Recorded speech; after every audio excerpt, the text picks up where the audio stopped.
तो बेटा हम शुरू करते हैं आज अपने इस चैप्टर के कुछ और इम्पॉर्टेंट क्वेश्चन। मैं ना आपके ग्रुप में इन क्वेश्चंस की एक पीडीएफ डाल दूँगी, आप वहाँ से लिख लेना अगर आपको वीडियो में कई बार क्लियर नहीं आता है तो।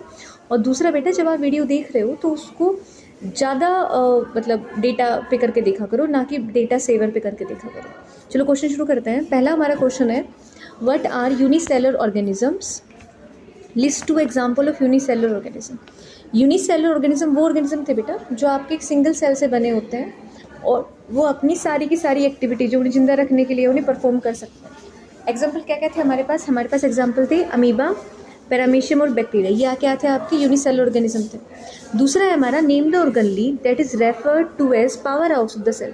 हम सबको बताया भाई पावर हाउस हम किसको कहते हैं बेटा, माइटोकॉन्ड्रिया को। Why it is cold so, मतलब इसे पावर हाउस क्यों कहा जाता है, क्योंकि हमारे पास ये एनर्जी जनरेट करता है। और एनर्जी क्या होती है बेटा, एटीपी की फॉर्म में होती है, ठीक है। और इस एटीपी को हम अपनी केमिकल एक्टिविटीज़, मतलब अपनी बॉडी के अंदर जो रिएक्शंस हो रही है उनको परफॉर्म करने में क्या करते हैं, यूज़ करते हैं। इसलिए हमने इसे क्या कहा, आपका power house of the cell कहा माइटोकॉन्ड्रिया को। अगला है हमारा state 2 function of vacuole in a plant. Plant में जो वैक्यूल पाया जाता है मेम्ब्रेन बाउंड, उसके फंक्शन बताओ। तो हमने क्या कहा था, आपका जो इस तरीके से वैक्यूल था वो अपने अंदर बहुत सारे अमीनो एसिड्स, शुगर, प्रोटीन्स, मतलब प्लांट की बढ़िया चीज़ें भी स्टोर करके रखता है। दूसरा हमने आपको बताया था कि जब हम इसके अंदर सामान भर देते हैं तो ये प्लांट को टर्जिडिटी, मतलब ये प्लांट को स्थिरता या फिर एक तरीके से किसी प्रेशर से भी बचाता है, तो टर्जिडिटी और रिजिडिटी प्रोवाइड करता है।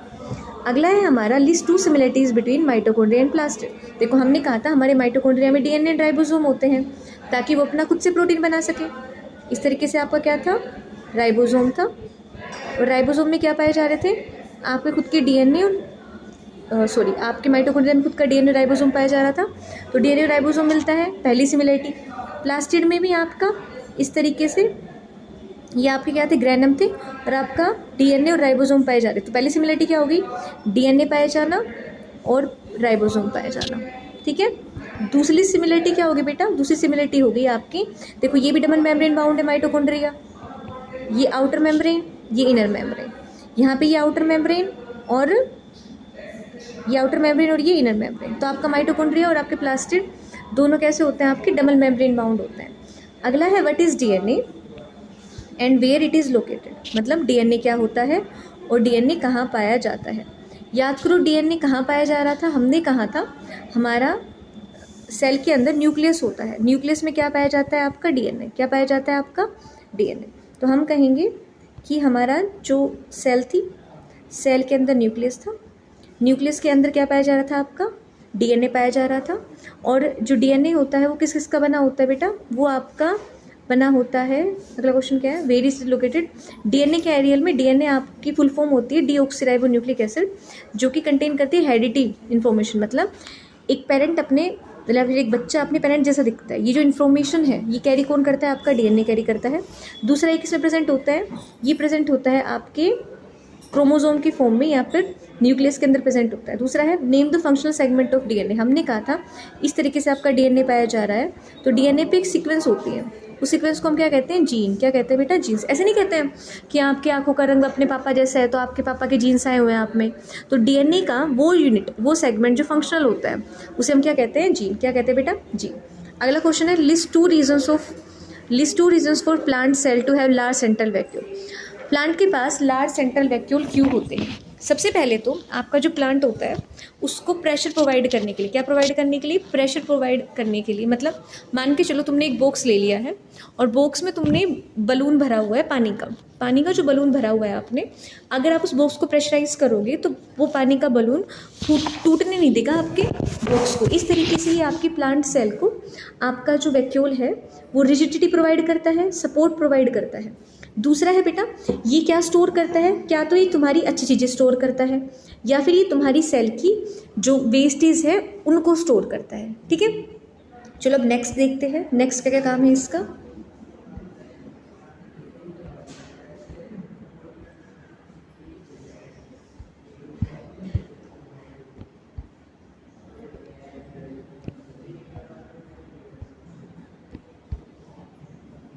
चलो अब नेक्स्ट क्वेश्चन देखते हैं इसके बाद। देखो ये है हमारा नेक्स्ट स्लाइड। नेक्स्ट स्लाइड में हमें क्या बोला गया, नेक्स्ट स्लाइड में हमें बोला गया, एक सेकंड बेटा, देखो अगला क्वेश्चन है हमारा एक्सपेंड डीएनए। क्या बोला गया हमें, एक्सपेंड डीएनए, मतलब आप डीएनए को एक्सपेंड करो। डीएनए को एक्सपेंड करने का मतलब है डीएनए का जो पूरा नाम है उसको बताओ। डीएनए का नाम है डीऑक्सीराइबोन्यूक्लिक एसिड।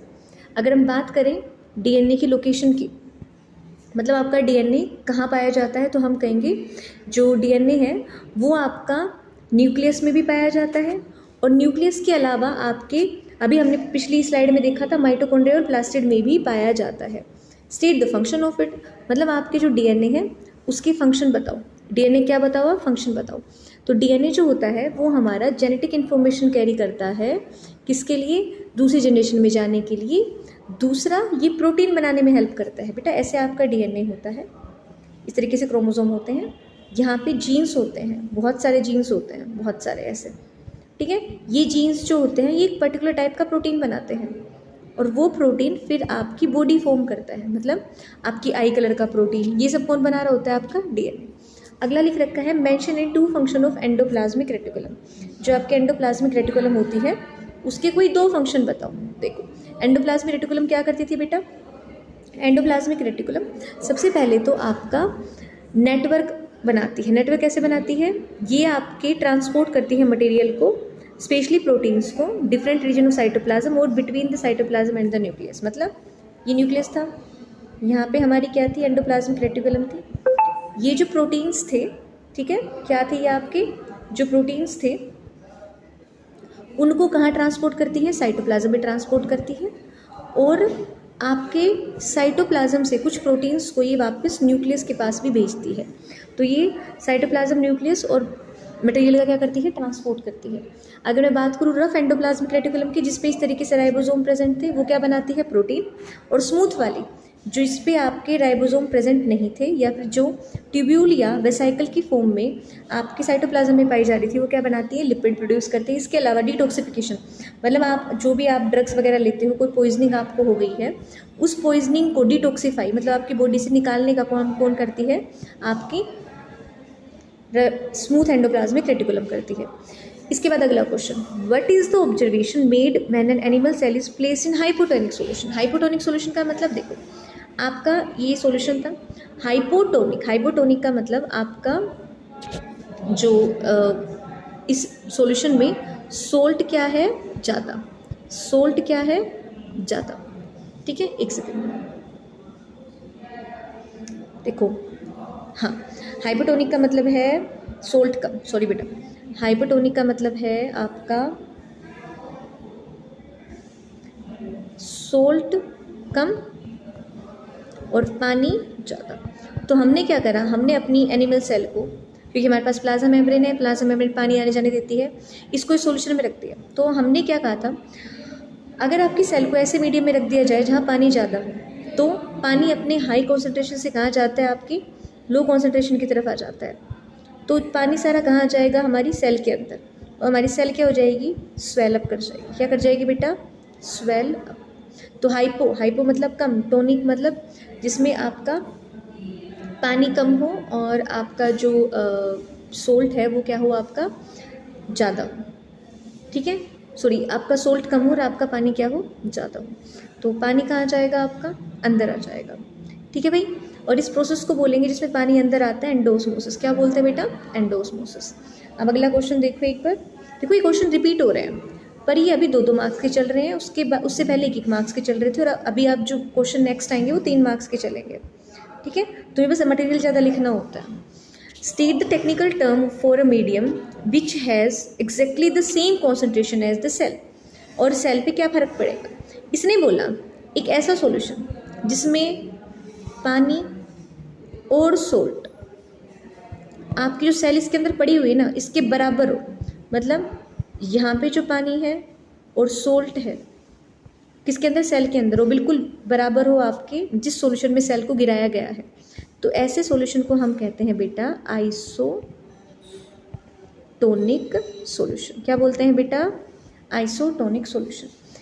ना तो पानी अंदर आएगा ना पानी बाहर जाएगा, तो जो आपकी सेल होती है उसका कोई भी साइज चेंज नहीं होगा, साइज चेंज नहीं होगा। अगला क्वेश्चन है हमारा, name the organelle which has the structure called cisterns, mention any 3 function of this organelle. ये कह रहे हैं कि ऐसी ऑर्गेनली जिसके अंदर आपको ऐसे सिस्टर्ने पाई जाती हैं। बेटा क्रिस्टे क्या था, माइटोकॉन्ड्रिया की इनर मेम्ब्रेन की फोल्ड को कहा गया था क्रिस्टे। सिस्टर्ने क्या होता है, इस तरीके के डिस्क जैसी स्ट्रक्चर एक दूसरे से जुड़ी हुई होती है, तो उसको हम क्या कहते हैं, सिस्टर्न्स। और उस ऑर्गेनली का नाम क्या है, गोल्गी बॉडी। अगर हम बात करें कि इसका फंक्शन क्या होता है, तो एक सेकेंड नेक्स्ट स्लाइड लेके आने दो मेरे को। अगर हम इसके फंक्शन की बात करें, वैसे आपको फंक्शन तो पता ही होंगे, जो आपकी गोल्गी बॉडी होती है, कल भी हमने करा था, गोल्गी बॉडी आपके पैकेजिंग का काम करती है। किसका काम करती है बेटा, पैकेजिंग का।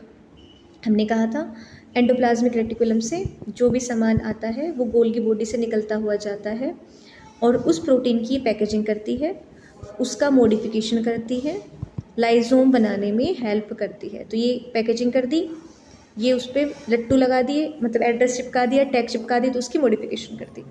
और दूसरा, जो खाली वेसाइकल इससे निकले जिनमें आपके एंजाइम भरे हुए थे, उन्हें हम क्या बोलते हैं, लाइसोम्स। क्या बोलते हैं बेटा, लाइसोम। तो फंक्शन क्या हो गए, लाइसोम बनाना, दूसरा पैकेजिंग करना। अगला है what will happen if ribosome are removed from the cell. क्या होगा अगर राइबोसोम निकाल दिए जाएंगे। तो बेटा राइबोसोम, मैंने कहा था अगर कोई ऑर्गेनली निकाल दी जाएगी तो उसका फंक्शन खत्म हो जाएगा सेल के अंदर। राइबोसोम प्रोटीन बनाते थे, प्रोटीन नहीं बनाएंगे। प्रोटीन हमारी, याद करो प्लाज्मा मेम्ब्रेन में भी हमारा प्रोटीन था, तो प्रोटीन जो होता है वो हमारी सेल में अलग अलग चीज़ें बनाने में हेल्प करता है, तो हमारी सेल में प्रोटीन नहीं बनेगा। इसके बाद गोल्गी एपेरेटिस नहीं होगी, तो बेटा आपका कोई भी जो पार्सल है, मतलब जो भी आपका प्रोटीन है वो पैक नहीं होगा और उस पर टैग नहीं लगेंगे तो वो अलग अलग जगह पहुँचाया भी नहीं जाएगा। लाइजोम्स भी नहीं बनेंगे, तो कोई डेब्रीज आपके उसमें आ गई, किसमें, डेब्रीज वगैरह आपकी सेल्स में आ चुकी हैं, उनको भी ख़त्म नहीं किया जाएगा। अगला, प्लाज्मा मेम्ब्रेन रप्चर होगी। बेटा अगर आपके, मतलब आप जिस कमरे में बैठे हो उसकी चारों दीवारें तोड़ दी जाएं, तो आपको हवा, बारिश, आंधी तूफान, कुत्ता बिल्ली जो भी आपके आसपास घूम रहे हैं वो सारे आपके पास आके बैठ जाएंगे। इसका मतलब अगर हमारी वॉल टूट गई तो हमारा जो सब्सटेंस है वो सारा बाहर बिखर जाएगा और अनवांटेड सब्सटेंस हमारे सेल के अंदर आ सकते हैं। इसके बाद अगला क्वेश्चन देखो बेटा, describe the role played by lysosomes. बेटा 3 नंबर के चल रहे हैं। Why these termed as suicidal bags, how do they perform their function.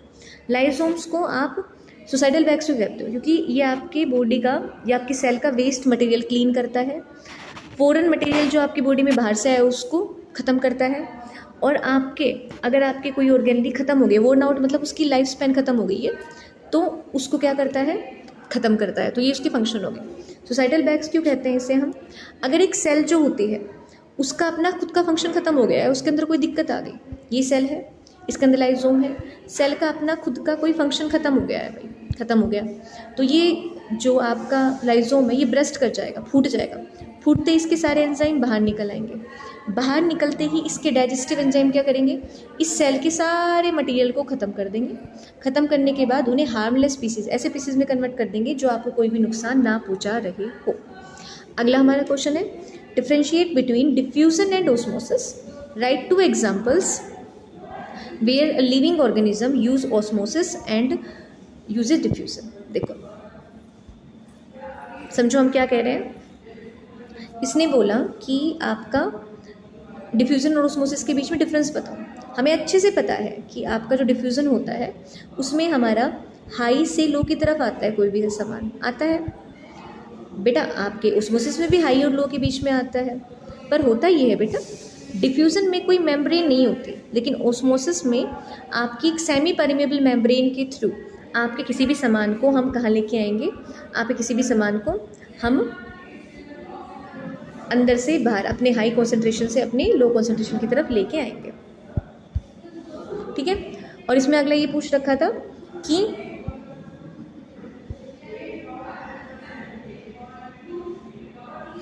वो 2 तरीके बताओ जब आपकी प्लांट सेल में या एनिमल सेल में हम डिफ्यूज़न या ऑस्मोसिस को परफॉर्म करें। तो देखो, absorption of water from the soil, plant root hairs, और दूसरा बता रखा है ऑस्मोसिस का, reabsorption of water from kidney cell. बेटा एक बार ये मतलब समझना इसका, आपकी जो प्लांट की रूट होती है ऐसे, ठीक है, ओस्मोसिस देखो, डिफ्यूज़न हमने बताया था, डिफ्यूज़न होता है आपके polar molecules, non polar molecule का, जैसे CO2, इनका डिफ्यूज़न होता है, गैसेस का डिफ्यूज़न होता है। वाटर मॉलिक्यूल का क्या होता है बेटा? ओस्मोसिस। वाटर मॉलिक्यूल का क्या होता है बेटा? ओस्मोसिस। तो ओस्मोसिस कैसे होगी वाटर मॉलिक्यूल्स की आपकी? सबसे पहला एग्जांपल है आपकी रूट में सोइल के थ्रू पानी आना। तो देखो यहाँ पे पानी बहुत पड़ा हुआ है, हम डेली पौधों को पानी देते हैं, पानी बहुत सारा पड़ा हुआ है। रूट्स जो है उनमें पानी कम है, तो पानी की आदत क्या होती है? अपनी हाई से कहाँ जाना? लो। तो सोइल से रूट में पानी जाना किसके अंदर आता है बेटा? ओस्मोसिस के अंदर। दूसरा, ये जो लाइन बता रखी है ना ह्यूमन किडनी में, इसे बेटा आप सीधा याद रख लो, या फिर एक लाइन याद रख लो, वाटर जो आपका है वो आपकी प्लांट रूट से आपके किस में जाना, सॉरी आपके सोइल से कहाँ जाना? प्लांट रूट में जाना। बेटा ये जो नेक्स्ट पॉइंट है ना मैं क्लास में समझाऊंगी आप लोगों को, ठीक है। अगला क्वेश्चन देखते हैं। अगला क्वेश्चन है आपका, name the organelle which provide turgidity. अभी कितनी देर से पढ़ते हुए आ रहे हैं हम, टर्जिडिटी कौन प्रोवाइड करता है? वैक्यूल। उसके बाद अगला क्वेश्चन है, name any two substance which are present in it. भाई वैक्यूल है, टर्जिडिटी प्रोवाइड कर रहा है। इसके अलावा वैक्यूल में क्या क्या प्रेजेंट होता है?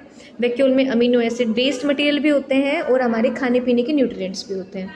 दूसरा, name any two substance which is present in it. देखो मैंने आपको वैक्यूल के 2 टाइप बताए थे।